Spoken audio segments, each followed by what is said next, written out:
So you're looking to buy an Uno. In this video, I'll be sharing a list of the critical things that you need to look out for when you are purchasing your first Fiat Uno.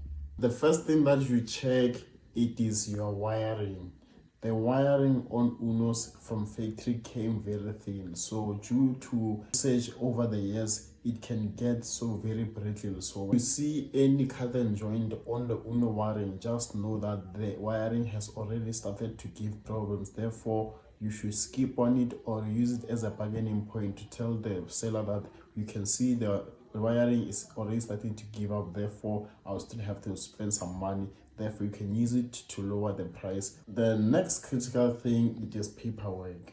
Most of the Unos that are being sold in South Africa, they either don't have the paper or the seller is still having the papers being registered of the other previous owner. So whenever you are looking to buy an Uno, ask if the documents are registered in the name of the current owner and not the other seller who has sold it to the person that is in possession of the car at the moment. So whenever that you purchase an Uno, ask if it has papers, and if it has papers, is it registered in the name of the person that is selling it currently. The third thing that you should check, it is rust. These are the places that you should check on the Uno chassis. The first one, it is where the spare wheel sits.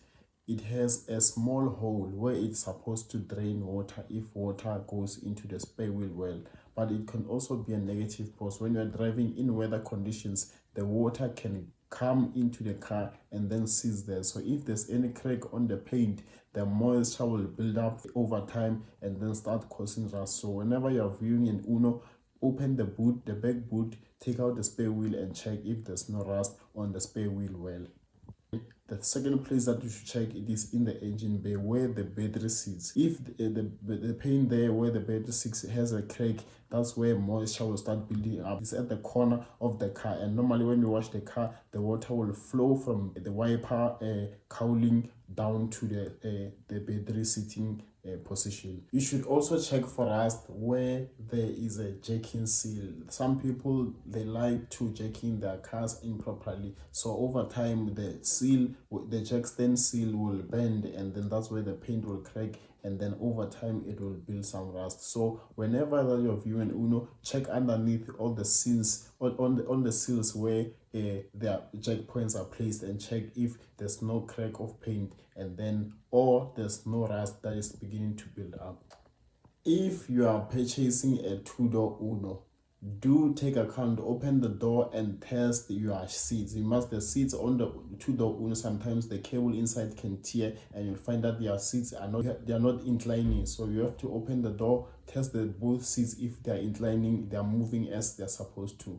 Another thing that you should check, if you are purchasing a 1.1, you should check if it doesn't have any oil leaks on the cam seal and the crankshaft seal. 1.1 has a common problem that it leaks through the camshaft seal and the crank seal. So you just have to open the valve cover and inspect if there's no leak on the crank seal and on the camshaft seal and the crank seal. Like whenever you're driving the car, just start by testing the wiper motors.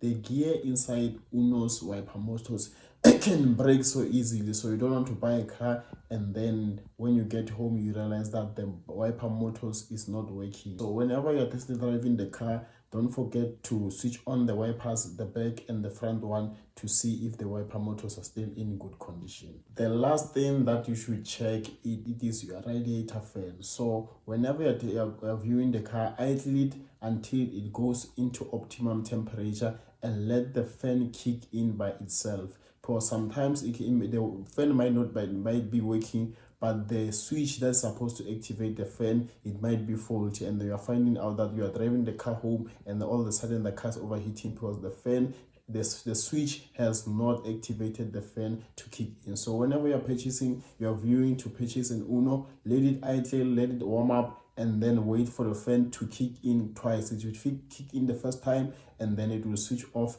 and then the second time when it kicks in, then your fan switch is working and the fan is also working. If you like this video, also watch the video that I will link down below. It is a video about me and my friend doing our own alignment on his car after he has done fixing his front suspension.